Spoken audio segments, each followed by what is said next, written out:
একটু ভাবেন তো, হাসরের ময়দানে যখন সবাই চিন্তিত, সবাই নিজের আমল নিয়ে চিন্তিত, তখন আল্লাহ আমাকে আপনাকে ডাকছেন আর নিজ হাতে আমাদেরকে প্রতিদান দিচ্ছেন। ভাবতে পারেন কতটা আনন্দ ঘন মুহূর্ত হতে পারে আমাদের জন্য। আল্লাহ বলছেন আস-সাওমু লি ওয়া আনা আজিসি বিহি, রোজা আমার জন্য আর এর প্রতিদান আমি নিজে দিব।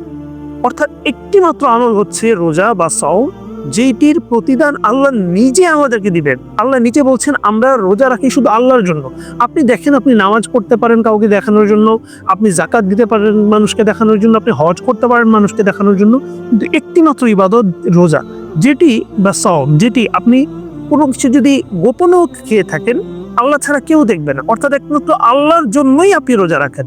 আমি রোজা রাখি, সামনে রমজান মাস, যারা বিগত বছরগুলোতে রোজা রাখেননি নিয়ত করেন শুধুমাত্র আল্লাহ সন্তুষ্ট অর্জনের জন্য এবার থেকে রোজা রাখবেন। কারণ আল্লাহ বলছেন রোজা আমার জন্য আর এর প্রতিদান আমি নিজে দিব।